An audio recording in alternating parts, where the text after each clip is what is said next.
अच्छा बेटा, हमने मई जून 2015 का कल डेटा रिस्पॉन्स किया था, केस स्टडी की थी। आज इसके सेक्शन बी को अटेम्प्ट करेंगे। अच्छा, सेक्शन बी, क्योंकि आप लोगों को आइडिया है इस साल हमारा पेपर पैटर्न चेंज हुआ है, तो सेम नहीं है, डिफरेंट होगा। लेकिन फिर भी प्रैक्टिस के तौर पे हम इसको यूज़ कर सकते हैं। अच्छा, अब जिस तरह हमारे पास या तो 12 या 13 मार्क के इस तरह दो क्वेश्चन आते थे पहले, या फिर पूरा एक 25 मार्क का क्वेश्चन आता था। अब हमारे पास पूरा पूरा 20 मार्क का क्वेश्चन आता है, कोई पार्ट ए पार्ट बी उसके अंदर नहीं होता। अब क्वेश्चन नंबर 2 को देखिए जरा। 2 का बी बोलता है, explain the difference between structural, cyclical and seasonal unemployment and discuss whether a general rise in income in a country would have the same effect on each of these types of unemployment. तो ये हमारे पास unemployment से link कर रहा है, एक different chapter है, और पार्ट ए हमें कहता है डिस्कस या describe how consumer theory suggests a rise in income will cause a consumer's demand to change for a normal good and inferior good। यहाँ पे इसकी एमएस देखिएगा। ये हमारे पास है क्वेश्चन नंबर 2 का पार्ट ए। सही। अच्छा, अब वो बोल रहा है कि आपके पास इनकम बढ़ रही है और आप हमें ये बताएं कि इनकम बढ़ने से नॉर्मल और इंफीरियर गुड के ऊपर क्या इफेक्ट आएगा। तो यहाँ पे जरा देखिए बेटा, सबसे पहले आपने यहाँ पे indifference curve and budget line, इन दोनों को डिफाइन करना है, इससे आप स्टार्ट लेंगे अपने आंसर को। इंडिफरेंस कर्व और बजट लाइन हमारे पास क्या होता है, ठीक है। आप यहाँ पे इनिशियल इक्विलिब्रियम बना के उसको दिखाएंगे। इनिशियल इक्विलिब्रियम के अंदर क्या हो रहा होगा, इनिशियल इक्विलिब्रियम के अंदर आपके पास बजट लाइन और इंडिफरेंस कर्व टेंशन लगा रहे होंगे और आपके पास पहला इक्विलिब्रियम यहाँ पे बन जाएगा, ठीक है। फिर आप इस कॉन्सेप्ट को फर्दर लिंक करेंगे इनकम के साथ। इंफीरियर और नॉर्मल गुड के बारे में उसने आपसे पूछा हुआ है ना, तो आप यहाँ पे नॉर्मल एंड इंफीरियर गुड को थोड़ा सा आइडेंटिफाई करेंगे कि ये होता क्या है। इसको आप लिंक करेंगे वाईडी के साथ कि नॉर्मल गुड क्या होता है, इंफीरियर गुड क्या होता है। फिर आप उसके बाद यहाँ पे दो डायग्राम्स बनाएंगे फर्दर, और वो दो डायग्राम्स किसकी होनी चाहिए, वो दो डायग्राम्स आपके पास होंगी इनकम कंजम्पशन कर्व की। और आप यहाँ पे कौन से दो केसेस शो करेंगे, normal good and inferior good. कि नॉर्मल के अंदर आपके पास आपका बजट लाइन राइटवर्ड शिफ्ट करता है, और वो राइटवर्ड शिफ्ट करेगा, आपको नीचे डेरिवेशन दिखानी पड़ेगी डिमांड के साथ, शिफ्ट इन डिमांड कर्व आप दिखाएंगे, क्योंकि उसने आपसे पूछा हुआ कि डिमांड के हिसाब से हमारे पास क्या इफेक्ट आएगा, ठीक है। तो ये आपके पार्ट ए की मार्किंग स्कीम बनेगी, इसकी स्क्रीनशॉट लेने भले। तो मैं पार्ट बी के ऊपर जाऊंगा। अच्छा, अब इसके पार्ट बी के ऊपर आए। 2 का बी, अनएम्प्लॉयमेंट मैंने शायद करवाया है, शायद नहीं करवाया, मुझे सही याद नहीं है। तो आसान सा चैप्टर है वो, कोई इतनी मसले वाली बात नहीं, वो मैं भी करवाऊंगा। अच्छा जी, अब हमारे पास बेटा अनएम्प्लॉयमेंट तीन तरह की इसने आपसे कही हुई है। इसने आपसे कहा है कि बताएं स्ट्रक्चरल, साइक्लिकल और सीजनल का डिफरेंस बताएं, और हमें ये बताएं कि and discuss whether a general rise in income in a country would have the same effect on each of these types of unemployment। बोलता है कि अगर इनकम बढ़ती है तो उससे इन तीनों के ऊपर किस तरह से अफेक्ट आएगा, यहाँ पे हम लोग इसको डिस्कस करेंगे। तो पहले तो आपने डिफरेंसेस बता दिए। डिफरेंसेस किस किस के आ रहे हैं, स्ट्रक्चरल के, साइक्लिकल के, और तीसरा कौन सा था हमारे पास, सीजनल के। और ये नोट्स के अंदर बहुत डिटेल के अंदर लिखा हुआ है बेटा। स्ट्रक्चरल अनएम्प्लॉयमेंट आपके पास तब होती है जब आपके पास पूरी की पूरी इकोनॉमी में चेंज आ रहा हो, आपका प्रोडक्शन प्रोसेस बदल रहा हो, मशीन्स आ रही हो, टेक्नोलॉजिकल अनएम्प्लॉयमेंट आपके पास आ रही हो, ठीक है। साइक्लिकल आपके पास एग्रीगेट डिमांड के चेंजेस की वजह से आ रहा होता है, आप बूम से रिसेशन पे जब जा रहे होते तब आपके पास साइक्लिकल आ रहा होता है। सीजनल आपके पास डिपेंडिंग अपॉन डिफरेंट सिचुएशंस या डिफरेंट सीजन्स। जैसे कि अगर मैं सर्दियों की बात करूं, सर्दियों में हमारे जितने भी नॉर्थ में लोग रहते हैं वो सारे नीचे आ जाते हैं, क्योंकि बर्फ बहुत ज्यादा होती है, तो टूरिस्ट इतनी ज्यादा अट्रैक्शन वहां पे नहीं होती, तो लोगों की जॉब चली जाती है और लोग जो है वो नीचे की तरफ आ जाते हैं, ठीक है। ये आपने पूरा इसको नोट से लिंक किया, और नोट्स के अंदर जितनी बातें लिखी हुई आपने उसको एक्सप्लेन कर दिया। अच्छा, अब उसके बाद उसने आपसे पूछा कि यार आपके पास अगर इनकम बढ़ती है तो उससे आपकी अनएम्प्लॉयमेंट पे क्या इफेक्ट आ रहा है, ठीक है। तो आप यहाँ पे देखें जरा, सबसे पहले मैं बात करता हूँ स्ट्रक्चरल अनएम्प्लॉयमेंट के ऊपर। कि देखिए, अगर मेरी इनकम बढ़ रही है, एक मैं बेसिक सा सिनेरियो आपके सामने लिख रहा हूँ, अगर मेरी इनकम बढ़ेगी तो उसकी वजह से मेरी कंजम्पशन बढ़ेगी, जब मेरी कंजम्पशन बढ़ेगी तो उससे मेरी एग्रीगेट डिमांड बढ़ेगी, एग्रीगेट डिमांड बढ़ेगी तो प्रोड्यूस ज्यादा होगा, प्रोडक्शन बढ़ेगी, और प्रोडक्शन करने के लिए हमें डिमांड फॉर लेबर बढ़ानी पड़ेगी, हमारी डिमांड फॉर लेबर बढ़ेगी, जिससे हमारे मुल्क के अंदर अनएम्प्लॉयमेंट कम हो जाएगा। तो ये तो हमारा एक बेसिक सा लॉ फॉलो होता हुआ आ रहा है ना इकोनॉमिक्स के अंदर, मैक्रो में। लेकिन अगर मैं इसको स्ट्रक्चरल के साथ लिंक करूं, प्रॉब्लम ये है बेटा, स्ट्रक्चरल आपके पास मैंने अभी बताया दो तीन तरीकों से आती है। जिस तरह आपका इकोनॉमिक सेक्टर चेंज हो गए, या आपके मुल्क में मशीन्स ने रिप्लेस कर दिया लेबर को, उसको टेक्नोलॉजिकल अनएम्प्लॉयमेंट भी कहा जाता है। तो बेटा अगर आपके पास ये चीजें आ रही हैं तो मशीन से तो मैं कवर कर रहा हूँ ना। अगर मेरे पास प्रोडक्शन की डिमांड बढ़ रही है, लोग प्रोड्यूस ज्यादा करना चाह रहे हैं, कंज्यूमर ज्यादा खरीदना चाह रहे हैं, तो उससे मेरे पास मशीन से तो बात कवर हो रही है ना। तो लाजमी तो नहीं है ना कि मैं लेबर से ही प्रोडक्ट बनाऊं। कंज्यूमर को क्या लेना देना कि ये बॉटल जो है ये लेबर ने बनाई है या मशीन ने, उसको तो बॉटल से पानी पीना है। समझ में आई है बात? तो स्ट्रक्चरल अनएम्प्लॉयमेंट अगर हमारे पास टेक्नोलॉजी की वजह से आ रही है, या फिर डिफरेंट उन चीजों की वजह से आ रही है, इकोनॉमिक सेक्टर की वजह से आ रही है, तब एज सच इनकम बढ़ने से इतना ज्यादा अफेक्ट अनएम्प्लॉयमेंट पे नहीं आएगा। सही है। अब आ जाए साइक्लिकल के ऊपर। अच्छा जी, साइक्लिकल जो हमारे पास होती है वो, उसको आप लिंक करेंगे फिजिकल एंड मॉनेटरी पॉलिसी के साथ। Physical and monetary policy. और आप यहाँ पे कौन सी फिजिकल एंड मॉनेटरी पॉलिसी लगाएंगे? आप expansionary physical and monetary policy लगाएंगे। अब expansionary physical and monetary policy क्या है? गवर्नमेंट अपनी स्पेंडिंग बढ़ा दे, आप गवर्नमेंट जो है वो टैक्सेस कम कर दे, उससे इनकम बढ़ेगी, डिमांड फॉर लेबर, अनएम्प्लॉयमेंट वगैरह चेंजेस आ रही होगी। अच्छा जी। और मॉनेटरी एक्सपेंशनरी कौन सी होगी? मनी सप्लाई बढ़ा दो, जिससे इंटरेस्ट रेट कम होगा, इन्वेस्टमेंट आपके पास बढ़ेगी, आपके पास मशीन्स को ऑपरेट करने के लिए लोग चाहिए होंगे, डिमांड फॉर लेबर बढ़ेगी, अनएम्प्लॉयमेंट आपके मुल्क में कम होगी। तो साइक्लिकल किसी हद तक अच्छी खासी अफेक्ट हो रही होती है। सीजनल की बात करते हैं। बेटा जब आप सीजनल की बात करेंगे तो आप उसके अंदर ये तो बताएंगे कि हाँ यार ये एक टेम्पररी फॉर्म होता है, तो इनकम हमारे पास अगर बढ़ती है तो लोग स्पेंडिंग बढ़ाते हैं। लेकिन यहाँ भी वही बात है कि इतनी ज्यादा जरूरी नहीं है कि अगर इनकम बढ़ रही है तो लोग सीजन के हिसाब से अपनी डिमांड भी बढ़ा देंगे। फॉर एग्जाम्पल, अगर मैं बोलूँ सर्दियां आ रही हैं और एक बड़े करोड़पति आदमी है और इनकम अपनी स्पेंड कर रहा है, खर्चा कर रहा है, बेटा सर्दियों में हम लोग गर्म खुराक खाते हैं ना, हम लोग आइसक्रीम वगैरह या फिर कोल्ड ड्रिंक वगैरह ये चीजें नहीं पीते हैं। तो बेटा इस टाइम पे अगर अनएम्प्लॉयमेंट हो रही है सीजन के हिसाब से, तो उसमें अमीर बंदा भी क्या करे, उसमें इनकम भी क्या करे? अगर मेरे पास, मैं मानता हूँ अनगिनत पैसा है, लेकिन सर्दियों में ऊपर नॉर्थ की साइड पे, गिलगित वगैरह की साइड पे इतनी इतनी बर्फ है, तो मेरा पैसा क्या उखाड़ लेगा उस बर्फ की? कुछ नहीं कर सकता ना। तो सीजनल भी to some extent, to some extent हो सकता है, लेकिन लाजमी नहीं है कि हमेशा हो। तो सबसे ज्यादा इनकम के चेंज की वजह से कौन सी टाइप ऑफ अनएम्प्लॉयमेंट अफेक्ट हो रही होती है? साइक्लिकल। क्योंकि इसका मतलब यही होता है कि जब आपके पास एग्रीगेट डिमांड गिरती है तो आप रिसेशन पे चले जाते हैं। ठीक है। तो साइक्लिकल सबसे ज्यादा आपके पास अफेक्ट हो रही होती है। इसका भी स्क्रीनशॉट ले लें। कंक्लूजन बेटा आपने अपने हिसाब से खुद लिखना है, सही है? कोई प्रॉब्लम तो नहीं है इस क्वेश्चन के अंदर?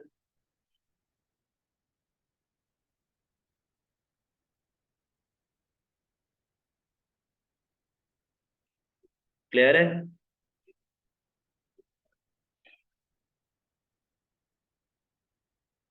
चलिए बेटा नेक्स्ट क्वेश्चन के ऊपर जा रहा हूँ।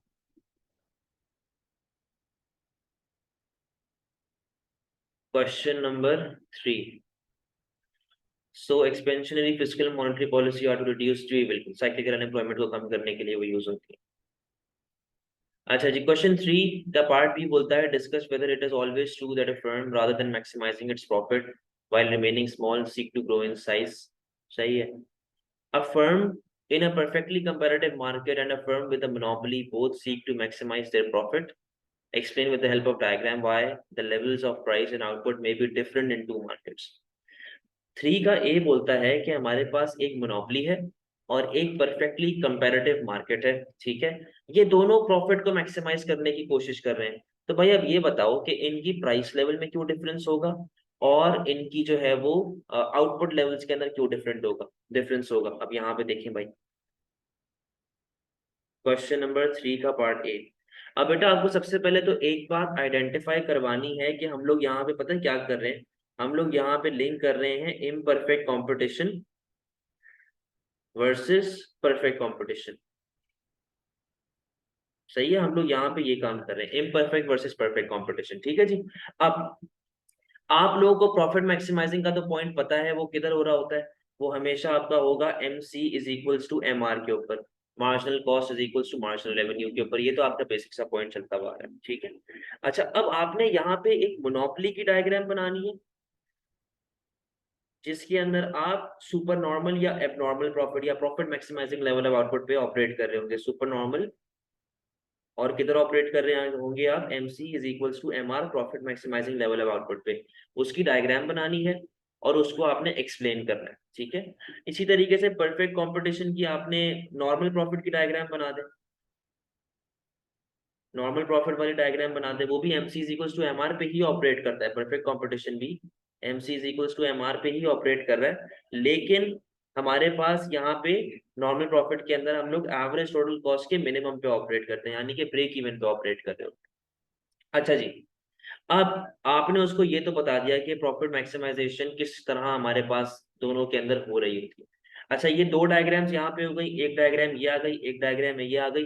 एक तीसरी डायग्राम भी आपने बनानी है, सॉरी मैं आपको बताना भूल गया, वो इंट्रोडक्शन के अंदर आप प्रॉफिट मैक्सिमाइजेशन को जब इंट्रोड्यूस कर रहे होंगे, इंट्रोड्यूस प्रॉफिट मैक्स, तो वहां पर आप प्रॉफिट मैक्सिमाइजेशन की अपनी डायग्राम बना रहे होंगे, M C is equals to M R वाली। सही कि हम लोग यहाँ एमसी इक्वल टू एमआर पे ऑपरेट करते हैं क्यों। तो आपने प्रॉफिट मैक्स को एक्सप्लेन किया, आपने इम्परफेक्ट को बताया, आपने परफेक्ट को बताया, आपने इन दोनों के बताया प्रॉफिट मैक्सिमाइजेशन कहाँ पे होते हैं। अब आपने जब अपनी थ्योरी लिख रहे होंगे तो उसके अंदर आपने क्या क्या पॉइंट्स इंक्लूड करने। सबसे पहले आपने यहाँ पे बताना है कि भाई इसकी डिमांड इनइलास्टिक होती है। ठीक है। तो वो प्राइस ज्यादा चार्ज करता है और इसका आउटपुट जो होता है कंपैरेटिवली लो होता है। यहाँ पे हमारे पास डिमांड परफेक्टली इलास्टिक होती है, थाउजेंड ऑफ प्रोड्यूसर्स होते हैं। ठीक है। और यहाँ पे हमारे पास प्राइस कम होती है और कंपैरेटिवली जो हमारा आउटपुट होता है वो ज्यादा होता है। फिर आप फर्दर यहाँ पे बताएंगे कि इनको इकोनॉमीज ऑफ स्केल के बेनिफिट मिलते हैं, तो ये कस्टमर को एक्सप्लॉइट करते हैं, प्राइस डिस्क्रिमिनेशन चल रहा होता है। यहाँ पे हमारे पास कस्टमर के पास परफेक्ट नॉलेज होती है, तो जब वो परफेक्ट नॉलेज हमारे पास होगी तो लोग जो हैं वो हमारे उस हिसाब से कंजप्शन कर रहे होंगे, बैरियर्स टू एंट्री नहीं होते। तो ये सारी चीजें आपने उस हिसाब से इसको एक्सप्लेन कर दी। कोई मसले वाली बात बेटा? समझ गए?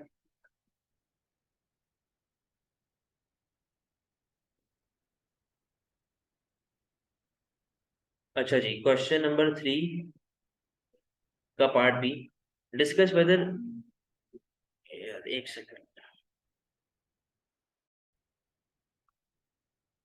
अच्छा जी, 3 का भी हमें बोलता है कि discuss whether it is always true that a firm, rather than maximizing its profit while remaining small, will seek to grow in size।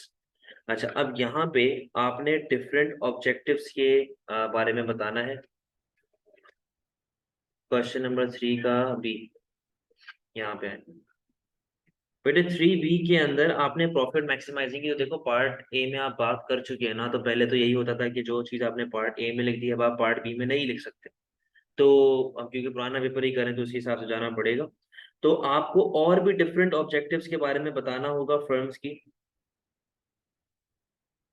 अब वो डिफरेंट ऑब्जेक्टिव्स आपके पास कौन कौन से हो सकते हैं? बेटा आपके पास सेल्स रेवेन्यू मैक्सिमाइजेशन हो सकता है। सही है। आपके पास प्रॉफिट सेटिस्फाइसिंग हो सकता है, आप इसके बारे में बता सकते हैं। ठीक है। और आप इसके अलावा प्रोडक्टिव एफिशिएंसी के बारे में बता सकते हो, आपकी मर्जी है। तो एटलीस्ट दो बताने। सही। एटलीस्ट दो बताने हैं। मैं आपकी जगह होता तो मैं profit sorry sales revenue maximisation और मैं प्रोडक्टिव एफिशिएंसी के बारे में बताता, क्योंकि इसके अंदर हमारे पास कंटेंट ज्यादा है। इनकी आप डायग्राम्स भी बताएंगे, एटलीस्ट 2 प्लस डायग्राम्स। ठीक है, तो ये भी आपने इसका केस लेके चलना होगा। कंक्लूजन में आपकी मर्जी है, आप बोलना चाहें तो आप सिर्फ प्रॉफिट मैक्सिमाइजेशन की सपोर्ट में आंसर दे सकते हो। आप चाहो तो बोल सकते हो कि नहीं यार, there are different objectives of firm, seek to maximise या सीक टू अर्न। तो उसके अंदर बाकी और भी ऑब्जेक्टिव्स आते हैं, तो सिर्फ प्रॉफिट मैक्सिमाइजेशन सिर्फ एक हमारा सोल ऑब्जेक्टिव नहीं होता, और भी चीजें होती हैं जिनको देखना पड़ता है। ठीक है। तो ये आपके पास 3 बी की मार्किंग स्कीम थी। इसको भी भाई ले लें जरा स्क्रीनशॉट जल्दी से।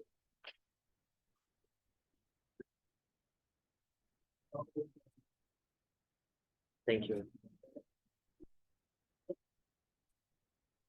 अच्छा जी, नेक्स्ट क्वेश्चन। नेक्स्ट क्वेश्चन है हमारे पास क्वेश्चन नंबर 4। क्वेश्चन नंबर 4 आपसे कहता है कि यार एक बात बताओ, वेज डिटर्मिनेशन बोलता है कि wage determination in the factor market is just like price determination in the product market, it is entirely dependent upon the forces of demand and supply, do you agree with this statement? बोलता है कि यार हमारे पास जिस तरह normal demand supply में cases होते थे और डिमांड सप्लाई के हिसाब से हमारे पास प्रोडक्ट की प्राइस और क्वांटिटी डिसाइड होती थी, इसी तरीके से लेबर मार्केट में भी यही होता है कि demand and supply of labour के हिसाब से जो है ना, हमारे पास ही डिसाइड होता है कि प्रोड्यूसर कितना लेबर को चाह रहा है और लेबर कितना काम करने के लिए विलिंग है। Demand and supply of labour के हिसाब से हमारे पास काम होता है कि क्या ये जस्टिफाइड है, क्या ऐसा होता है। तो अब आपने यहाँ पे आंसर अपना लिखना स्टार्ट करना है। देखिए इसका मेन फोकस जो है ना इस क्वेश्चन का मेन जो फोकस है वो है इसके ऊपर, लेबर मार्केट के ऊपर। तो आपने प्राइस डिटर्मिनेशन के ऊपर भी बात करनी है, आपने प्राइस डिटर्मिनेशन के ऊपर भी बात करनी है, लेकिन जो उसका मेन फैक्टर है, जो मेन उसका टारगेट है, वो है लेबर मार्केट। सही है। तो अब यहाँ पे आए, आप प्राइस डिटर्मिनेशन की पहले तो बात करें, क्वेश्चन नंबर 4 है ये। आप प्राइस डिटर्मिनेशन की बात करेंगे, आप बोलेंगे कि यार हमारे पास जिस तरह फोर्सेस ऑफ डिमांड सप्लाई होता है, मैकेनिज्म की डेफिनेशन दे देंगे आप यहाँ पे, डिमांड एंड सप्लाई, आप यहाँ पे मैकेनिज्म की डेफिनेशन दे देंगे। ठीक है, इसके साथ आप इसको लिंक करेंगे इम्परफेक्ट कंपटीशन के साथ, इम्परफेक्ट कंपटीशन। ठीक है, तो यहां तक आपने सिर्फ और सिर्फ प्रोडक्ट के हिसाब से बात की, जो प्रोडक्ट की वो बात कर रहा था। सही है। अब यहाँ पे आप एंट्री करेंगे लेबर मार्केट के अंदर, और लेबर मार्केट के अंदर आपने पूरा उसको बताना है, आपने उसको एमआरपी थ्योरी बतानी है। सही है। आपने उसको डिमांड सप्लाई के साथ लिंक करना है, demand and supply of labour के साथ, कि demand and supply of labour बनती कैसे है। सही है, उसको एमआरपी के साथ आपने लिंक किया। उसके बाद आप यहाँ पे परफेक्ट कंपटीशन की बात करेंगे कि परफेक्ट कंपटीशन ऑफ लेबर के अंदर हमारे पास वेजेस फिक्स्ड होती हैं, हमारे पास एक वेज डिटर्मिनेशन चल रही होती है, परफेक्ट नॉलेज होती है, नो वेज डिफरेंशियल का कॉन्सेप्ट हमारे पास होता है। ये आपने चीजें उसको बताई। फिर आप यहाँ से जंप करेंगे इम्परफेक्ट कंपटीशन की तरफ। इम्परफेक्ट कंपटीशन में जब आप आएंगे, आप उसको वेज डिफरेंशियल्स के बारे में बातें बताएंगे, इम्परफेक्ट नॉलेज के बारे में बातें बताएंगे, आप उसको मोनोप्सनी का केस बताएंगे, आप उसको मोनोप्सनी वर्सेस ट्रेड यूनियन यानी कि बायलैटरल मोनोपोली वाला केस बताएंगे, मोनोप्सनी वर्सेस ट्रेड यूनियन। सही है, जिसको हम लोग क्या बोलते हैं, जिसको हम लोग कहते हैं बायलैटरल मोनोपोली, इसका केस आप उसको बता रहे होंगे। सही है। अच्छा, गवर्नमेंट इंटरवेंशन आप बताएंगे, जहाँ पे आपके पास गवर्नमेंट आती है और गवर्नमेंट आके मिनिमम वेजेस लगा देती है। कंक्लूजन, बेटे कंक्लूजन के अंदर आपने 3-4 बातें करनी है वेज डिफरेंशियल्स की, कि यार हमारे पास इस तरह नहीं होता कि डिमांड सप्लाई के हिसाब से काम हो रहा है, यहाँ पे elasticity of supply of labour भी आ रही होती है, नेचर ऑफ प्रोडक्ट आ रहा होता है, वेज डिफरेंशियल का कॉन्सेप्ट आ रहा होता है। ठीक है, हमारे पास इसके अलावा आप इकोनॉमिक रेंट ट्रांसफर अर्निंग की बात करेंगे, ये वाला कॉन्सेप्ट हमारे पास आ रहा होता है। तो सिर्फ डिमांड और सप्लाई के बेसिस पे अगर मैं वेज को डिसाइड करूं, तो ये हमारे पास एक इलॉजिकल सा सिनेरियो है, जो हम लोगों ने और भी चीजों को देखना होता है हमें। ठीक है बेटा, इसको जरा स्क्रीनशॉट ले लें, कुछ पूछना है तो पूछ लें।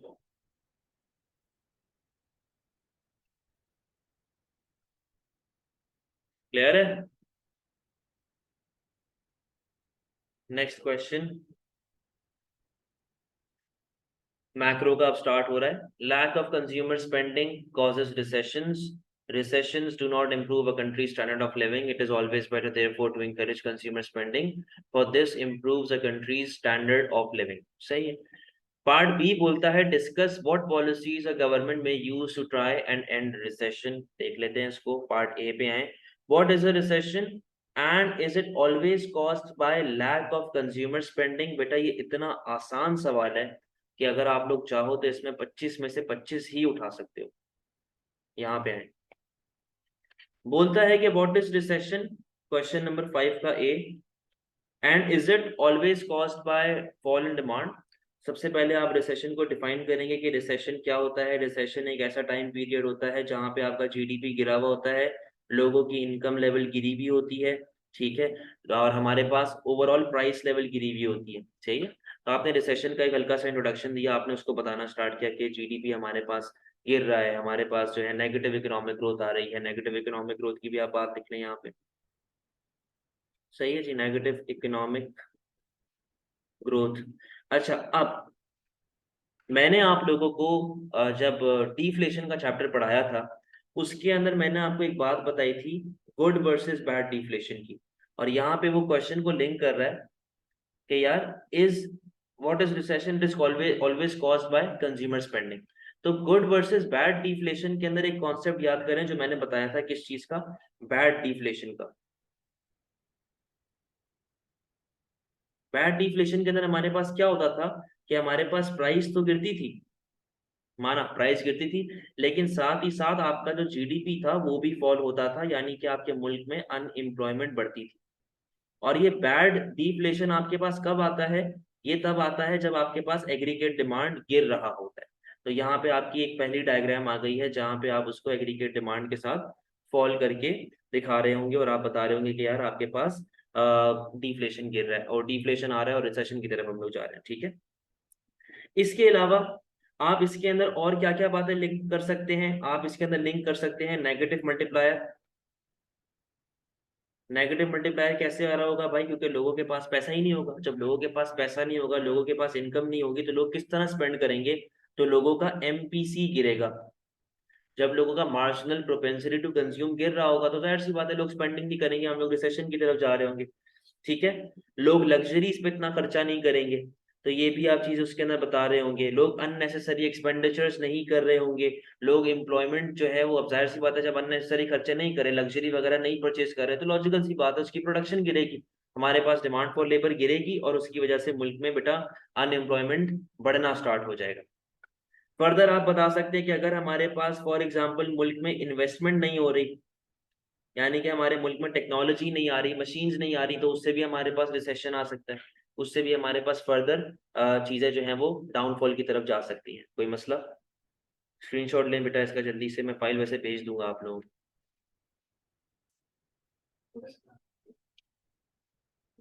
वालेकुम सलाम। अच्छा बेटा, 5 का बी, 5 का बी आपको क्या कहता है, 5 का बी आपसे कहता है कि discuss what policies a government may use to try and end recession. Recession को खत्म करने के लिए गवर्नमेंट कौन कौन सी पॉलिसीज लगा सकता है, और ये आप लोगों ने बहुत डिटेल में पढ़ा हुआ है, आपने यहाँ पे लगानी है। 5 का बी है expansionary fiscal and monetary policy. अब एक्सपेंशनरी फिस्कल पॉलिसी के अंदर आप क्या बोलेंगे कि आप गवर्नमेंट जो है वो एमपीटी कम कर दें, यानी कि मार्जिनल प्रोपेंसिटी टू पे टैक्स कम कर दें, जिससे लोगों की इनकम बढ़ेगी, स्पेंडिंग बढ़ रही होगी, एमपीसी आपके पास बढ़ेगा, और पूरा केस जो मैंने आप लोगों को पहले बताया है। गवर्नमेंट को अपना ऑटोनमस खर्चा बढ़ाना पड़ेगा, जिसकी वजह से और ज्यादा हमारे पास स्पेंडिंग होगी और ज्यादा हमारे पास इकोनॉमिक ग्रोथ की तरफ हम लोग जा रहे होंगे। मॉनेटरी पॉलिसी के अंदर क्या करेगा government, open market buying and selling of bond के थ्रू मनी सप्लाई को बढ़ाएगा, जिससे इंटरेस्ट रेट आपका कम होगा, इन्वेस्टमेंट बढ़ेगी। अब यहाँ पे बेटा मैं डायग्राम्स बार बार नहीं लिख रहा, आपको खुद इतनी समझ होनी चाहिए कि कहाँ कहाँ पे डायग्राम आएगी। यहाँ पे एक डायग्राम आ रही होगी आपकी एग्रीगेट एक्सपेंडिचर बढ़ने वाली, यहाँ पे मॉनेटरी पॉलिसी एक्सपेंशनरी वाली की डायग्राम आपके पास आ रही होगी, ठीक है। अच्छा, इसके अलावा रिसेशन से बाहर निकलने के लिए आप सप्लाई साइड पॉलिसीज को भी यूज कर सकते हैं। Supply side policy short run long run both, technological advancement, economic growth, training efficiency बढ़ा देना, एजुकेशन बढ़ा देना, इनडायरेक्ट टैक्सेस कम कर देना, सब्सिडीज बढ़ा देना, और मिनिमम वेजेस को कम कर देना, ये सारी सप्लाई साइड पॉलिसीज है, इनकी अपनी डायग्राम आपके पास बन रही होगी। तो इन तीनों के बारे में आपने इसको बताना है, और बेस्ट आपके पास कौन सी पॉलिसी होगी, बेस्ट आपको पता है सप्लाई साइड पॉलिसी होती है, जिसके अंदर हमारे पास इकोनॉमिक ग्रोथ भी आ रही होती है, यानी कि प्राइसेस भी कम हो रही होती है और अनएम्प्लॉयमेंट भी कम हो रही होती है। अगर आप केन्जियन और मॉनेटरिस्ट के पॉइंट ऑफ व्यू से जाते हैं, तो बेटा fiscal policy short run growth के लिए बहुत ज्यादा बेनिफिशियल होती है। ये केन्जियन ने कहा था कि शॉर्ट रन ग्रोथ के लिए फिस्कल पॉलिसी बहुत ज्यादा बेनिफिशियल होती है, और लॉन्ग रन ग्रोथ के लिए मॉनेटरिस्ट ने कहा था कौन सी पॉलिसी ज्यादा बेनिफिशियल होती है, मॉनेटरी पॉलिसी। तो मॉनेटरिस्ट के हिसाब से आपके पास लॉन्ग टर्म इकोनॉमिक ग्रोथ के अंदर मॉनेटरी पॉलिसी आ गई, ठीक है। और आप इसको अगर लिंक करें सप्लाई साइड के साथ भी बेटा, मॉनेटरी पॉलिसी से आपके मुल्क में मशीन आ रही है यानी कि इन्वेस्टमेंट आ रही है, तो मशीन इनडायरेक्टली सप्लाई साइड को भी तो अफेक्ट करती है ना।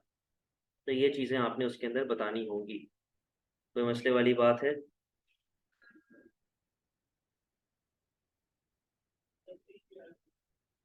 चले नेक्स्ट क्वेश्चन।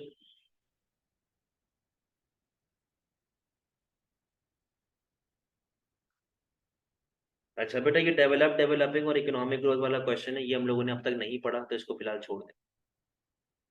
मेरा फेवरेट सवाल, the free market is not the way to achieve a sustainable efficient use of economic resources. Even the famous economist Adam Smith recognized that there was a need for some government involvement. Discuss whether government involvement in the economy might overcome the weakness of the free market system. बेटा बात ये है कि यहाँ पे हमारे पास sustainable efficient, यानी कि ये केस किससे लिंक कर रहा है? ये लिंक कर रहा है एफिशिएंसी के साथ। ये वाला क्वेश्चन किसके साथ लिंक कर रहे हैं? एफिशिएंसी और मार्केट फेलियर। मार्केट फेलियर के साथ क्यों लिंक कर रहे हैं? क्योंकि यहाँ पे बोला कि there is some government involvement necessary, ताकि हमारे पास जो रिसोर्स हैं वो प्रॉपर तरीके से यूटिलाइज हो, ठीक है। तो ये हमारे पास मार्केट फेलियर के साथ लिंक करे, और ये मार्केट फेलियर का क्वेश्चन मैंने आपको 500 मरतबा करवाया हुआ है। मैं आपको वापस से मार्किंग स्कीम दिखा रहा हूँ। मैंने आपसे पहले भी कहा था कि हमारे पास आंसर का जो क्वेश्चन है, क्वेश्चन चेंज हो जाएगा, लेकिन हमारे पास कभी भी उसकी मार्किंग स्कीम चेंज नहीं होगी।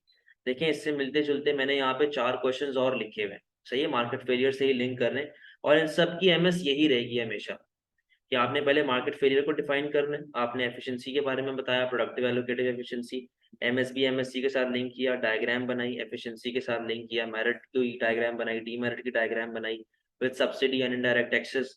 आपने मेरिट गुड को एक्सप्लेन किया और बताया कि ये मार्केट फेलियर से किस तरह लिंक कर रहा है। आपने पॉलिसीज बता दी, सब्सिडी, एडवर्टाइजिंग, स्टेट प्रोविजन। आपने डीमेरिट के साथ लिंक किया, आपने बताया कि डीमेरिट के साथ किस तरह डायग्राम बन रही है और हमारे पास क्या क्या प्रॉब्लम्स आ रही है। आपने इनडायरेक्ट टैक्सेस का बताया, एडवर्टाइजिंग का बताया और बैन का बताया। इनकी डायग्राम्स आपने सब ने एक साथ ही बना ली, सारी डायग्राम एक साथ ही बना लेना, उसको बार बार केस के साथ लिंक करना, जैसे मैंने यहाँ पे बनाई भी, ठीक है। तो ये एक ही बारी में आप डायग्राम बनाएंगे, फिर केस से लिंक करते रहेंगे बार बार, सही है। देखें, जैसे shown in diagram 2.1, shown in diagram T3। अच्छा, अब कंक्लूजन क्या होगा बेटा इसका? Always nudge theory. Nudge theory का कॉन्सेप्ट आपको पता होना चाहिए, to poke someone, to change someone sense of direction, किसी को नॉलेज देना। Advertising is the best policy to solve the problem of market failure.